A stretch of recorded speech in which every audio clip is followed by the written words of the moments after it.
When the brilliance of id Software boosted the popularity of first-person shooters in the early 90s, its impact marked a turning point in the video game industry. The market was quickly flooded with so-called Doom clones.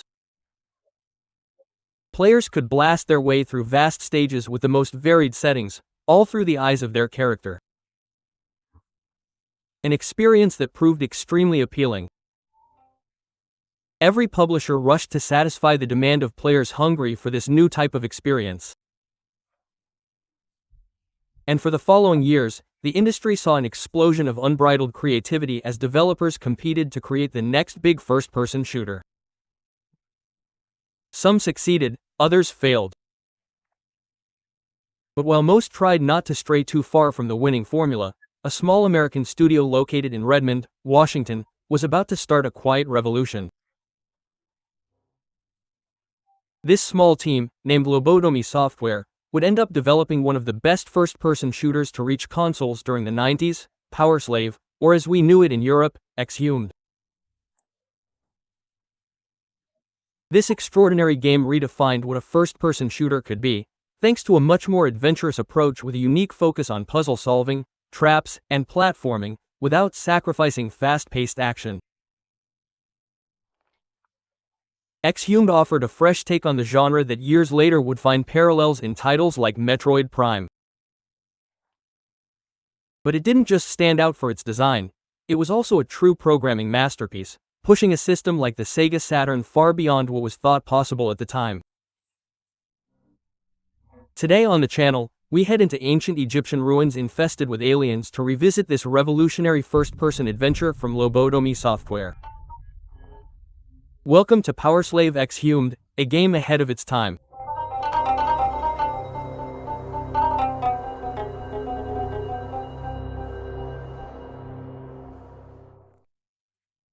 Lobotomy Software was born in 1993 when Brian McNeely, Paul Schultz, Don Emerson, and Scott Parrish left their jobs at Nintendo of America to pursue their dream of making video games.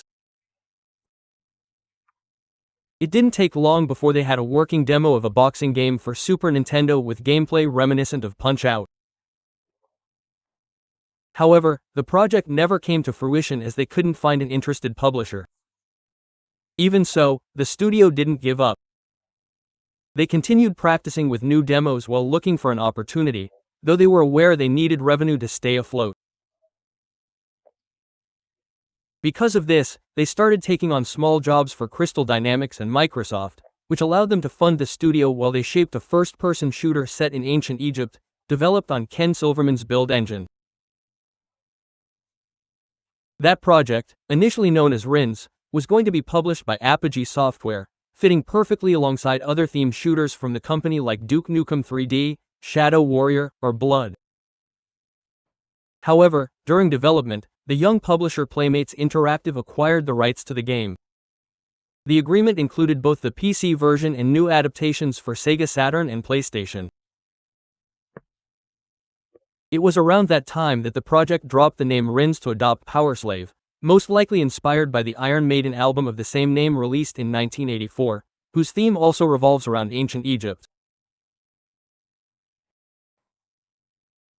In Europe and Japan, the publishing rights fell to BMG Interactive, which decided to market the game under the title Exhumed, while in Japan it received the name of, well, I'll just give it to you translated directly, year 1999, Resurrection of the Pharaoh. 3 different names for the same game, which paradoxically is also different between the actual versions that were released at the time. Lobotomy Software took advantage of each platform to reinterpret the project and essentially build 3 different video games, each with its own strengths, weaknesses, and even a distinct design philosophy.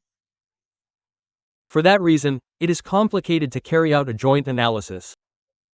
Throughout this report, we will address them separately, although we will focus primarily on the Sega Saturn version, the first to be released in 1996 and commonly accepted as the best of all.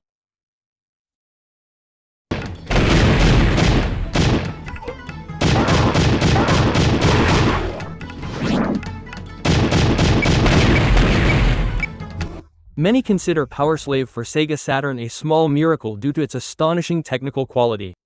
I prefer to define it as the result of a massive engineering effort. An example of how to study a machine, understand its architecture, and squeeze the most out of its virtues. Obviously, none of this happened by chance. At Lobotomy Software, there was talent, ambition, and a great desire to prove what they were capable of. In the mid-90s, first-person shooters did not yet enjoy the popularity on consoles that they already had on PC. Developers struggled to find the right formula, not only from a technical point of view but also from a gameplay perspective. A situation that would not begin to change until the arrival, sometime later, of that wonderful GoldenEye for Nintendo 64. During the pre-production of their game, Lobotomy spent a significant amount of time studying the few first-person shooters designed specifically for consoles that existed at the time. One that caught their attention the most was Robotica by Micronet, a minor title exclusive to Saturn, but which, adapted to the console's characteristics, used a polygon-based engine to build the walls of the stages.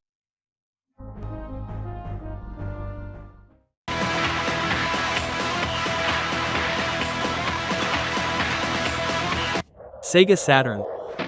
Back then, the Sega Saturn had already earned, not without reason, a rather negative reputation when it came to rendering three-dimensional environments smoothly.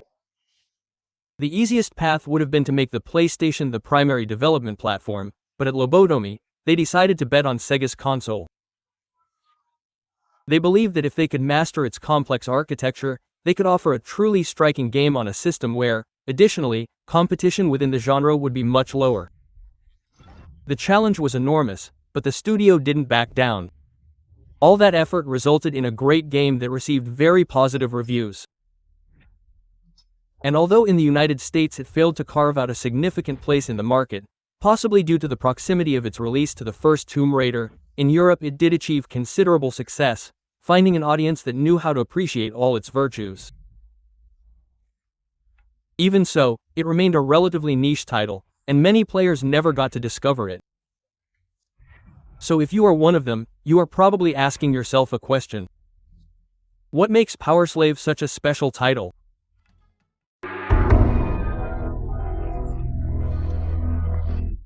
Before answering that question, it is worth pausing for a moment on the game's premise. In Powerslave, we embody a special forces specialist sent to the ancient Egyptian city of Karnak, after a mysterious alien force takes control of the area and annihilates practically the entire military contingent deployed there. Our mission will be to delve into those ruins to discover the origin of the invasion and finish off the Killmot, a powerful extraterrestrial entity that has enslaved the local population through an army of monsters and resurrected warriors. The story unfolds through brief cutscenes between levels, sufficient to give context to an adventure that will take us through temples, tombs, pyramids, and huge underground complexes inspired by ancient Egypt. Furthermore, the European version arrived completely localized into Spanish. Not only with the text translated but also with a full voice dub. To honor you. My body found rest here, but my name was never honored, nor was my spirit welcomed into the kingdom of the dead. An unusual detail for a game of this genre and era that undoubtedly contributed to making the experience even more immersive.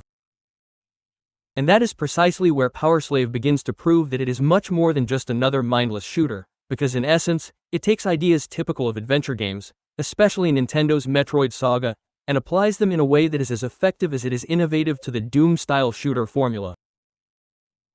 At first glance, it might look like just another first-person shooter from the many that emerged during those years, but you only need to scratch the surface to discover an experience much deeper than it appears. It's hard not to think of Metroid Prime when analyzing its structure. And the fact is, despite the differences, Exhumed was already proposing many of the ideas that would be popularized years later by the brilliant work of Retro Studios, conceived quite a while before that project even existed. You only need to spend a few minutes with it to realize what it offers in the first level. After making your way through the initial areas, you will come across several seemingly insurmountable obstacles.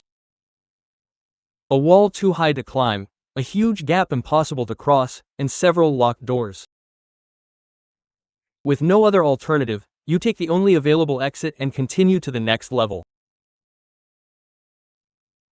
Shortly after, you discover your first artifact, sandals that permanently improve your character's jumping ability. Then, once that new level is completed, you can use the map to return to the previous one to take advantage of your new skills. That jump that once seemed impossible now allows you to reach a key that opens one of those closed doors, and in turn, the obstacle that was once impassable reveals a new exit and a body of water after you overcome it. Of course, you still can't stay underwater for long, so underwater exploration will have to wait. However, that new route does allow you to access another level and continue expanding the game's map. Several stages later, you gain the ability to stay underwater for long periods of time, and that is when you can return to that first level, cross the underwater tunnel, and discover what was hidden on the other side, a permanent health upgrade and a completely new exit to another region of the world. And this is just a small example of how progression works in Exhumed, but it serves to get an idea of its depth. The game presents non-linear levels with multiple exits that lead to different zones, while progress is tied to power-ups that permanently improve the protagonist's abilities, exactly as it happens in Metroid. Each stage becomes a huge interconnected puzzle that you solve little by little until you uncover all its secrets. A brilliant way to build the game world step by step that, as you know, ends up being very addictive and tremendously satisfying for the player.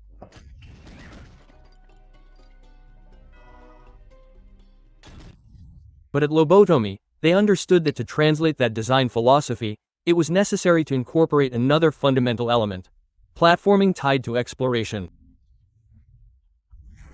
Today it might seem like something relatively simple to implement, but in 1996 first-person platforming was virtually uncharted territory and, certainly, very unrefined. And surprisingly, in Exhumed, they work quite well. Adapting to them requires patience. In fact, during the first few minutes, they can even feel a bit clunky. However, as you get used to the controls and especially as you acquire new abilities, they end up becoming an essential part of the experience. Some sections are better handled than others, that's true, and some particularly demanding jumps will probably force you to repeat the level more than once, but overall the result remains surprisingly solid for its time. And of course, to exploration we had to add another fundamental pillar of any first-person shooter: combat. Here, too, Exhumed demonstrates the enormous design work behind it. It is worth remembering that back in those years, first-person shooters still didn't work particularly well on consoles. Control adapted to a gamepad still felt unpolished. To solve this, Lobotomy resorted to an idea as simple as it was intelligent: an auto-aim system that assisted the player when enemies were above or below the line of fire. This eliminated the need to be constantly looking up or down during combat. An action that remained possible, but was reserved mainly for moments of exploration. Added to this is a detail very typical of arcade games. Enemies flash every time they take damage, providing immediate visual feedback to the player. It may seem like a minor detail, but it greatly helps combat feel clear and satisfying. Thanks to these decisions, Exhumed places much more emphasis on movement, positioning, and choosing the right weapon than on aiming precision. It doesn't reach the sophisticated targeting system that Metroid Prime would popularize years later, but it pursues the exact same design philosophy, freeing the player from the constant worry of aiming so they can concentrate on what is truly important, and once again, the result works frankly well. The 8 weapons we unlock throughout the adventure are a fundamental part of Shun's personality. They aren't limited to just offering different ways to eliminate enemies. As with the power-ups, their acquisition and use are closely tied to the game's progression. Each one has its own ammunition reserve represented by a blue bar. However, all ammunition comes from a single shared resource in the form of blue spheres. This system forces the player to strategically decide which weapon to reload at any given moment and eliminates the need, so common in other shooters, to hunt for specific ammo types for each one. It might seem like a simplification, especially if we're used to the classic approach of the genre, but in practice, it aligns perfectly with Shun's design philosophy.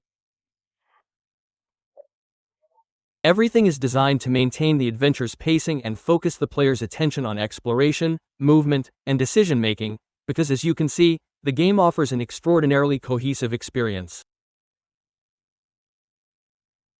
All of its mechanics complement each other to shape a title that simply doesn't feel like any other shooter of its generation.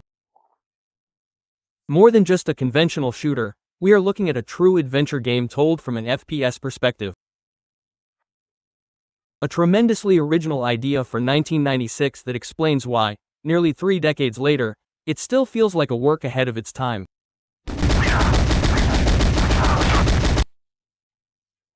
And that personality is built not only through its level design or progression system. The setting, accompanied by a fundamental soundtrack composed by Scott Branson, also plays a crucial role. It brings back many of the tracks originally created for the PC version, but here they are used in a much more measured way. Instead of constantly accompanying the player, the music appears at very specific moments to reinforce exploration, combat, or high-tension instances, often letting silence or ambient effects build the atmosphere. A very wise decision that contributes enormously to conveying that sense of adventure and mystery that surrounds the entire game.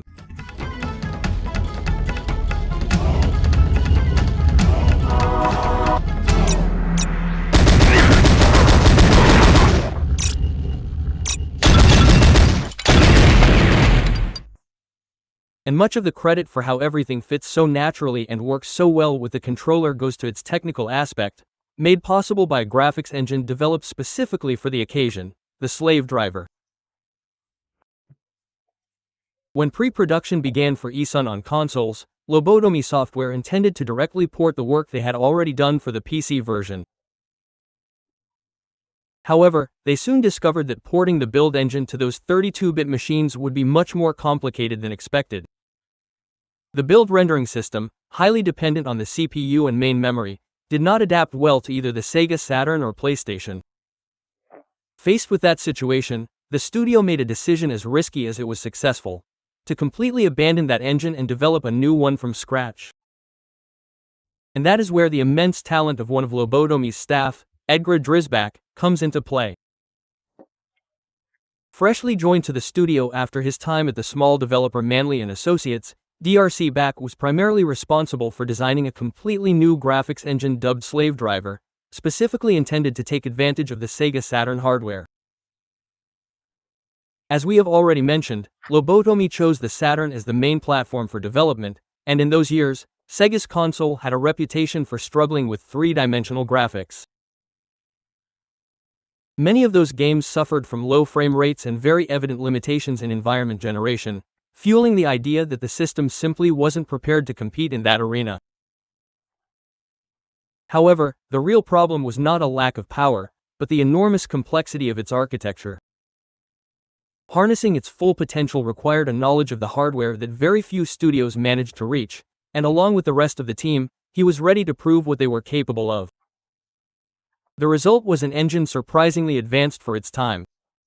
Exhumed presents completely three-dimensional stages, something that even on PC was still not particularly common back then. Slave Driver allowed for overlapping rooms, creating sloped surfaces without any type of limitation, and designing levels far more complex than those typical in shooters built on Build or Doom. In fact, in this regard, it was perfectly comparable to Quake, released just a few months earlier and considered a technological revolution that rendered a good portion of its competitors obsolete. The most important difference is that while Quake used completely polygonal enemies, Exhumed continued to represent them using two-dimensional sprites, a much less demanding solution for the hardware, but also a very smart one that allowed resources to be reserved for everything that truly made the game special. On Saturn, it looks especially good, and explaining why is not simple without delving too deeply into the console's peculiar architecture and the functioning of its two video processors, the well-known VDPs. For years, most studios barely knew how to take advantage of the second one, the VDP2, but at Lobotomy, they decided to turn it into a fundamental piece of their graphics engine. The VDP-2 was responsible for generating the backgrounds and the stage planes, including the sky, in addition to providing rotation, scaling, and transparency effects that the studio used with enormous intelligence.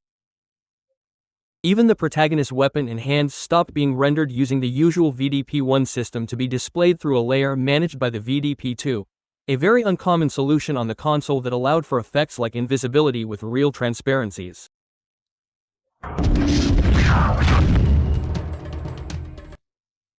Thanks to this distribution of work, the VDP-1 could focus on drawing the polygons, the enemies, and the rest of the moving elements of the stage generated by the CPU, achieving surprisingly solid performance. But the element that probably drew the most attention was its lighting system. In 1996, seeing explosions and projectiles illuminating walls in real time on a Saturn shattered many clichés about its inability to handle 3D environments.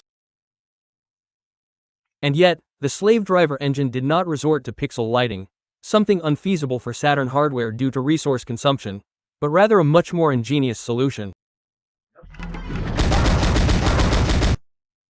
Lobotomy took advantage of one of the VDP-1's most powerful features, Goro shading. This system allows the CPU to assign a brightness value to each of a polygon's 4 vertices, while the VDP automatically interpolates those values to create a completely smooth gradient. Building on that foundation, the engine modified the vertex values of the polygons in real time, changing the intensity of those near an explosion or a passing projectile frame by frame, creating a convincing illusion of dynamic lighting. Even when there were no moving lights, it used this same system to represent the static lighting of torches and other light sources in the environment, giving the levels a truly spectacular atmosphere. Today it might seem like a relatively modest effect, but in 1996 it was a real technical feat. Not even the revolutionary Quake offered such striking lighting in its original version. We had to wait for the arrival of GL Quake and the first graphics accelerators to start seeing similar effects on PC, which gives an idea of the technical milestone Lobotomy achieved on a system with such a bad reputation for these things. Another aspect that continues to surprise is the quality of the stage texturing. Exhumed presents a huge variety of textures spread throughout the game world, giving each area its own personality and a visual richness unusual for a shooter of the time. As was the case with most Saturn and PlayStation titles, it lacked perspective correction on the textures. However, Lobotomy knew how to disguise this limitation with great intelligence. The abundant use of small polygons and careful frontal texturing greatly reduced deformations to the point that they are barely noticeable during gameplay. It is one of those solutions that prove, once again, that the studio's true merit was not in eliminating hardware limitations, but in learning to live with them. Because the Saturn had quite a few, and although many developers kept crashing against them time and time again, Ezra and the rest of the team chose to deal with them by being creative, just like with the water. The VDP-1 was extraordinarily efficient at drawing polygons, but it was not capable of creating real transparencies. To achieve them, it was necessary to resort to the VDP-2, something very few studios mastered due to the complexity of coordinating both graphics processors. However, since the VDP-2 was already playing a fundamental role within Slave Driver, they chose not to overload it and opted for a much more economical solution. Representing the water's surface using a dithering pattern. Yes, many other studios did it, and the result might not reach the level of the game's other graphic effects, but it doesn't look out of place either, as the studio compensated for that limitation with brilliant texture animation work and the use of Goro shading on the walls and backgrounds, creating a convincing sense of movement that made the water appear to ripple naturally. On a CRT television connected via composite video, the dithering was partially blurred, while with RGB the effect was somewhat more evident, but it was a very adequate solution with a very low cost to the hardware. And all of this was surprising, pleasantly surprising, because such accomplished graphic work had rarely been seen on a console of that generation. But the most striking thing wasn't just how Powerslave looked, but how it managed to move such scenarios. One must remember that during those years, maintaining a stable frame rate in three-dimensional worlds was a real challenge. Saturn, PlayStation, and Nintendo 64 suffered constant performance drops in the most ambitious games, and Powerslave, of course, was not exempt from that reality. Its performance usually oscillates between 25 and 30 frames per second, with occasional drops in the more open areas or during battles with a larger number of enemies where the hardware load skyrockets. However, those drops are progressive and the frame pacing remains quite uniform, so the feeling of control is rarely affected. Viewed by today's standards, it might seem like modest performance, but in 1996 it was frankly meritorious, especially for Sega Saturn users accustomed to poorly handled conversions. One only needs to compare Powerslave with the disastrous port of Doom, released a few months later, and that is likely where the greatest merit of the work done by Lobotomy lies. Powerslave doesn't just stand out for pushing a large number of polygons or for offering graphic effects unusual for the Saturn. What was truly surprising was the balance of the whole. Huge scenarios, completely three-dimensional geometry, dynamic lighting, more than decent performance for the time, and a tremendously ambitious level design, all running at the same time on hardware that many until then considered incapable of offering such an experience. It is also worth pausing, in terms of environment handling, to look at the treatment of the camera and character movement. The soft swaying while walking and the slight camera tilt convey a pleasant sense of weight and inertia, making every movement feel surprisingly natural. These are small details that greatly help with immersion and end up making the difference after you've been playing for several minutes. Furthermore, Exhumed is compatible with the Sega Saturn analog controller.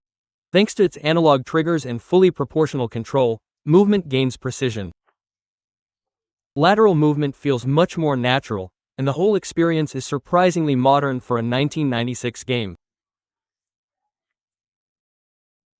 All of this only highlights the extraordinary design and programming work carried out by Lobotomy Software. Thanks to brilliant technology, an excellent progression system, and level design that still feels fresh today, Exhumed for Sega Saturn has aged remarkably well, being, in my personal opinion, one of the top 10 games in the console's library.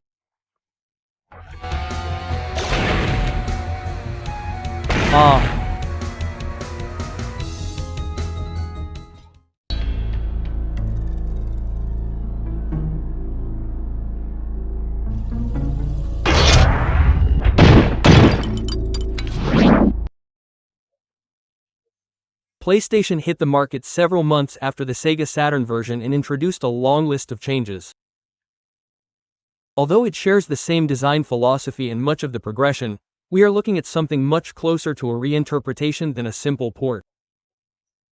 Lobotomy practically overhauled the game from top to bottom, adapting it to the characteristics of Sony's hardware. The first thing that stands out, despite running at a slightly lower resolution, is a cleaner image.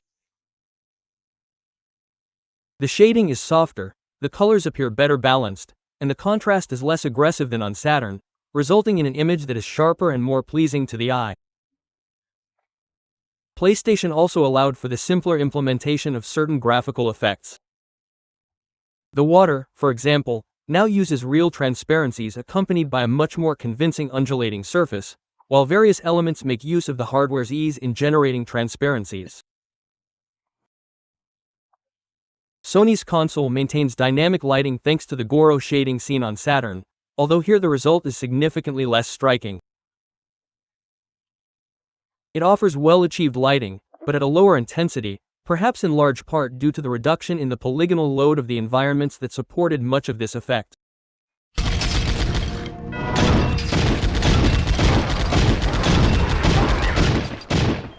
But perhaps the most striking technical difference is the performance.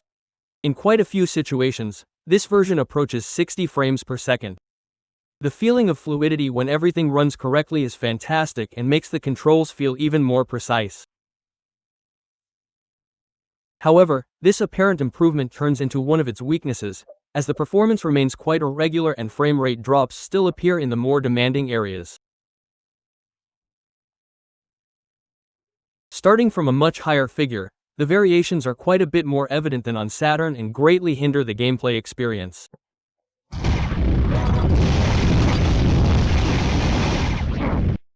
But as we have suggested, these are two distinct experiences, and the true difference isn't in performance, but in level design.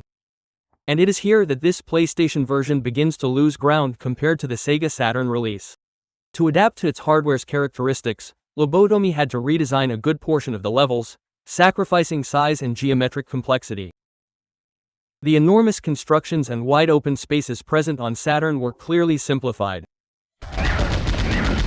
One only needs to look at the start of the Thoth's Treasure Reliquary area. The stage is considerably smaller and its structures are simpler. Its interior, furthermore, has been divided into several independent rooms separated by large arches, reducing the amount of geometry visible on screen at once. A little further on, we find another good example where Saturn showcased a completely open stage. PlayStation introduces a massive wall that segments it, while the bridge that connected both zones disappears entirely.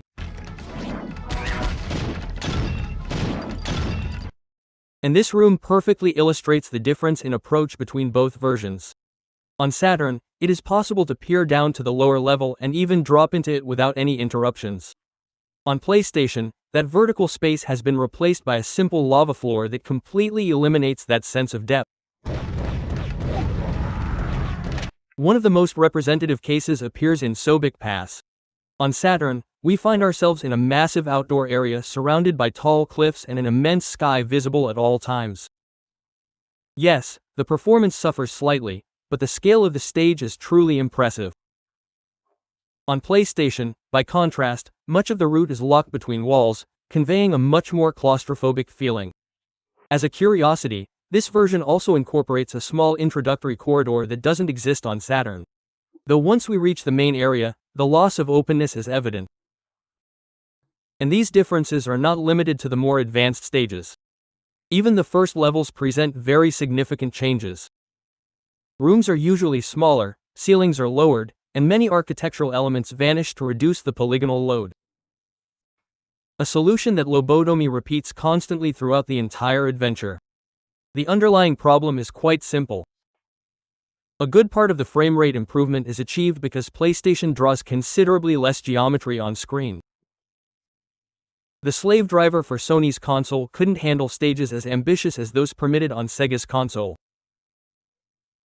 So, Lobotomy had to redesign a large part of the levels, dividing them into smaller spaces and simplifying their architecture to adapt to the hardware's limitations.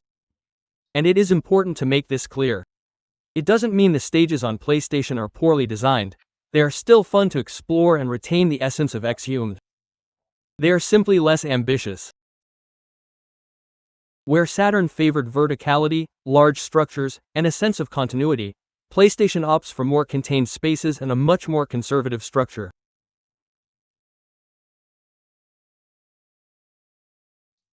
And to wrap up the visual section, it's worth noting some small changes that barely affect gameplay but are still noticeable.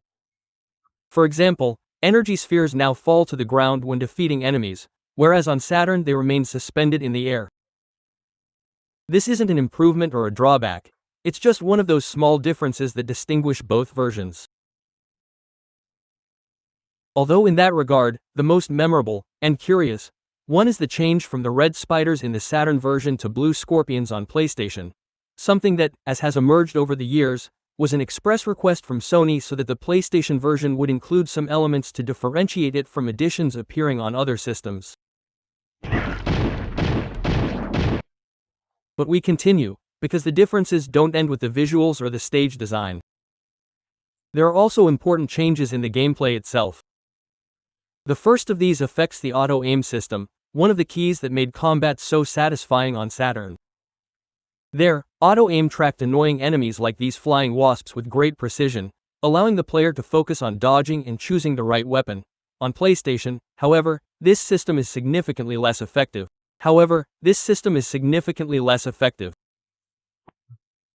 You have to constantly correct your aim and stop frequently to hit enemies, making the encounters lose some of the fluidity that characterized the Sega version.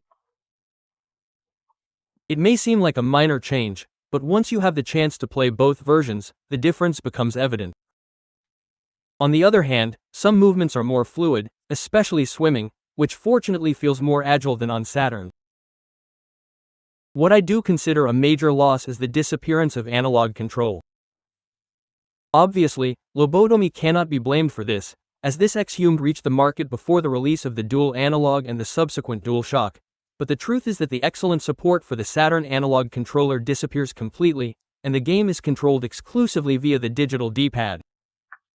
It remains perfectly playable, but once you try the precision and smoothness of analog control on Saturn, it's hard not to miss it. And in spite of all that, Exhumed for PlayStation remains an excellent version. Visually it is very attractive, it offers more ambitious performance at times, and it keeps intact the brilliant design philosophy that made it such a special game. However, the simplification of the stages, a less refined auto-aim system, and the lack of analog control mean that, for me at least, the experience ends up losing a small piece of the magic conveyed in the Sega Saturn version.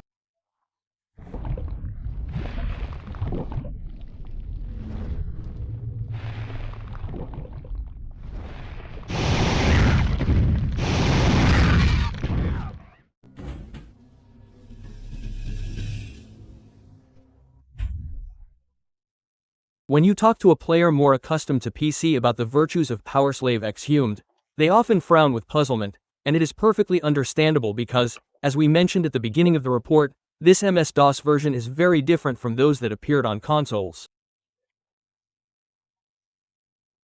Lobotomy decided to continue here with the foundation of the original project, that prototype known as Ruins, conceived before the development of the console versions took a completely different path.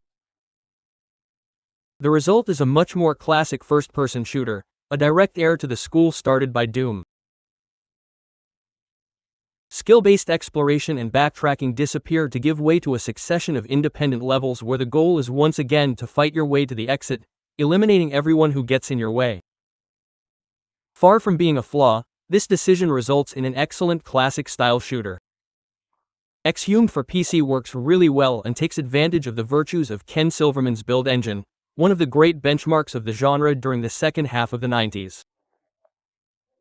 The same engine that gave life to such important titles as Duke Nukem 3D, Blood, or Shadow Warrior, Build offered enormous freedom to design levels full of secrets, interactive mechanisms, height differences, and a multitude of visual effects that were still surprising for the time.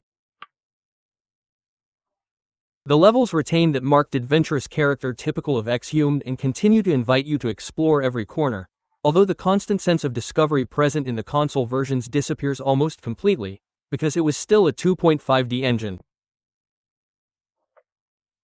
Although it was capable of generating a convincing three-dimensional illusion, it carried limitations inherent to its design.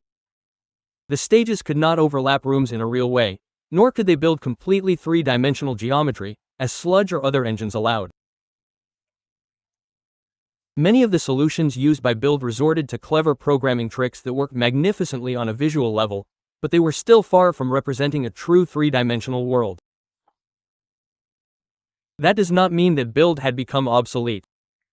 Quite the contrary, it continued to offer its own advantages because its performance on powerful computers was excellent. It allowed for playing at higher resolutions than those available on consoles. On the other hand, control via keyboard and mouse provided precision far superior to that available on consoles, turning encounters into a much faster and more direct experience. That said, it's worth remembering that we're talking about a game from 1996. The original MS-DOS version was still far from the standards that would popularize PC shooters just a few years later.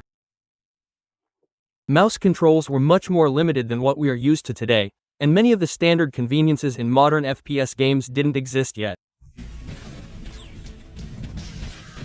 Design and controls together make the pace of the action feel quite different as well. While the console versions seek to surprise the player through exploration and progression, Powerslave for PC focuses on offering a much more immediate, action-oriented experience with fast, direct combat that is much closer to the frantic style popularized by the great PC shooters of those years. That said, it has its own features, like an inventory system for power-ups and a life system based on checkpoints represented by golden beetles, which softens the difficulty. Comparing the PC version to the console versions is, in a way, unfair. They share the same plot, the same enemies, and a good part of their artistic style, but their design philosophy is completely different. The PC edition represents the natural evolution of classic shooters born after Doom. Meanwhile, the Saturn and PlayStation versions dared to experiment with ideas that were only just beginning to be explored within the genre, and perhaps that is Lobotomy Software's greatest achievement. Instead of just adapting the same game for 3 different platforms, they ended up creating 3 experiences with their own identities, capable of sparking debate among fans almost 30 years later. So, which one is better? Well, it depends a lot on what each player is looking for. If you want to enjoy a classic 90s shooter, fast, direct, and with mouse support, the PC version remains a fantastic action title. The build engine continues to offer a very fun experience and perfectly represents that golden age of first-person shooters for PC. But if you want to enjoy the experience offered by the console version and I had to recommend just one between the PlayStation and Saturn releases, my choice, as I've already told you, would still be the Sega console version, not because it is technically perfect, which it isn't. And as we've seen, in certain aspects it falls short of the PlayStation version, but because I believe it best represents the vision that Lobotomy Software ultimately had for the project.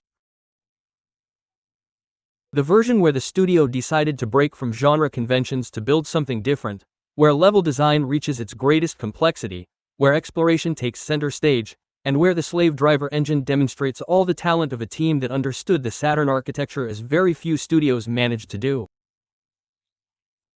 There are small details that still surprise even today.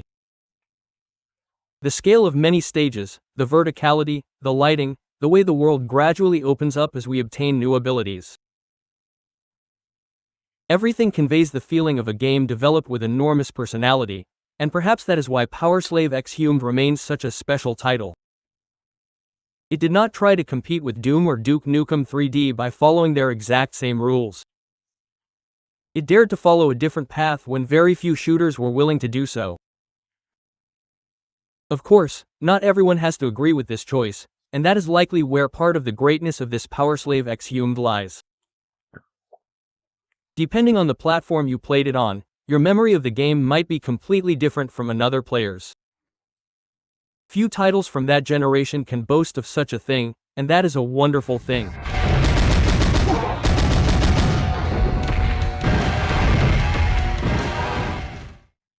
But if, after everything seen, there was still any doubt, some place the Saturn version above all others. Not only for what has been discussed, but for a great little gift that Lobotomy bestowed upon Sega Saturn users. A game within a game, unlockable only under certain conditions. Death Tank, far from being a simple curiosity or technical demo, was a truly fun experience in its own right. Clearly inspired by classics like Scorched Earth, Death Tank pitted 2 tanks against each other on a completely destructible terrain, forcing you to carefully calculate the angle and power of each shot while the landscape transformed with every projectile. A simple idea, easy to understand, but with enormous depth once the various weapons and strategies of each match came into play. It was a gift that the developers had decided to hide for those who dedicated enough time to the game. A sign of the confidence they had in their own work and, above all, the desire that small team had to experiment with the Sega Saturn hardware. And the experiment turned out extraordinarily well. Over time, Death Tank began to gain fame among fans until it became a true cult classic. Its success was such that Lobotomy would eventually develop a much more ambitious sequel, Death Tank Sway, included as hidden content in Duke Nukem 3D for Sega Saturn. It's striking that a simple extra hidden within Exhumed ended up becoming one of the most memorable multiplayer experiences on the console. But, in reality, it says a lot about Lobotomy Software's work philosophy. Even what they developed almost as a hobby radiated quality, personality, and an enormous passion for video games.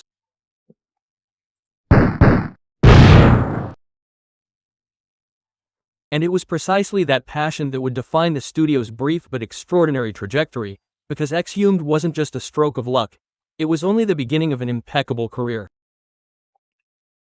The excellent work they performed did not go unnoticed by Sega. The company was so satisfied with the performance of the Slave Driver engine and the mastery Lobotomy had shown over the Saturn that it didn't take long to entrust them with some of the console's most technically ambitious projects. Among them was Quake, whose development had started at another studio, but which would end up being reassigned to Lobotomy when Sega decided to look for a solution capable of doing justice to the groundbreaking id Software game. And they certainly succeeded. Shortly after, an impressive port of Duke Nukem 3D would also arrive, definitively consolidating the small Redmond-based studio as one of the teams that best understood the Saturn architecture throughout the entire generation. However, that success story was as brilliant as it was brief. By the late 90s, the video game industry was changing rapidly. The arrival of a new generation of consoles, various financial problems, and several projects that never materialized, including a sequel to Powerslave Exhumed, ended up causing the closure of Lobotomy Software in 1999. Thus disappeared one of the most technically talented studios of the entire generation, leaving behind a surprisingly small, yet extraordinarily influential catalog. Over the years, Exhumed for Saturn and PlayStation gradually earned the recognition of fans until it became a cult classic. However, discovering it, especially its Saturn version, was not always easy. Although its physical editions remained relatively affordable, enjoying them meant having the original hardware or resorting to emulation that for a long time was far from perfect. To this, we had to add that none of the 3 versions of the game mentioned were available on modern platforms. A situation that threatened to condemn to oblivion one of the most original offerings that came out of the first-person shooter explosion during the 90s. But fortunately, that never happened because for years, the fan community kept the legacy of Exhumed alive thanks to reverse engineering projects, emulation improvements, and various initiatives aimed at facilitating its preservation. Among all of them, Powerslave X stood out, a free project released in 2015 by Samuel Villarreal, better known in the scene as Kaiser, one of the most respected programmers and modders of the build engine. Far from just porting the PC version to modern systems, Kaiser set out to reclaim the console experience. He extracted models, maps, textures, and sounds directly from the Sony console version and rebuilt it on PC through reverse engineering. He fed all that extracted data into his own modern engine, the KEX engine, programming the logic from scratch to faithfully mimic the PlayStation version, but with modern PC performance. A project received with huge enthusiasm by the community that made one thing clear. Nearly 20 years after its release, Powerslave X continued to spark enormous interest among fans. At Night Dive Studios, specialists in reviving great video game classics, they knew this, and shortly after, they acquired the rights to the title, with Samuel Villarreal also joining the studio.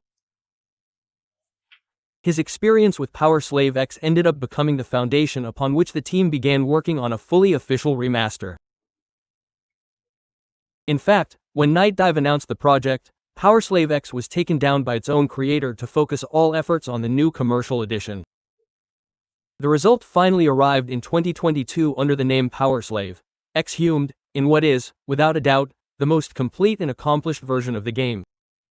Because instead of limiting themselves to porting a specific edition, the studio used its versatile KEX engine to create a game that combines the best of both console versions. Because although the general structure and design are clearly inspired by the Sega Saturn version, Night Dive carefully combined elements from both Saturn and PlayStation, selecting in each case the solution they considered most appropriate for the player's experience. Naturally, the technical side also received a deep update. 4K resolution, widescreen support, a perfectly stable frame rate, save points, fully configurable modern controls that greatly aid exploration, compatibility with current controllers, achievements, and a multitude of other small improvements allow the game to be enjoyed today in conditions unthinkable during the 90s. The most admirable thing, however, is not all those technical improvements. It is the enormous respect that Night Dive showed toward the original work. At no point did they attempt to modernize its design or transform Exhumed into a contemporary shooter. They understood perfectly what made the game special and decided to preserve precisely what turned it into a unique experience: its exploration, its ability-based progression, its near Metroidvania structure, and that balance between adventure and action that distinguished it from the rest of the shooters of its generation. Today, Powerslave Exhumed probably represents the best gateway to discover the work of Lobotomy Software. It does not replace the original versions, which continue to have enormous historical value and retain their own unique characteristics, but it achieves something just as important: preserving for current generations one of the most original and innovative video games that the 90s left behind.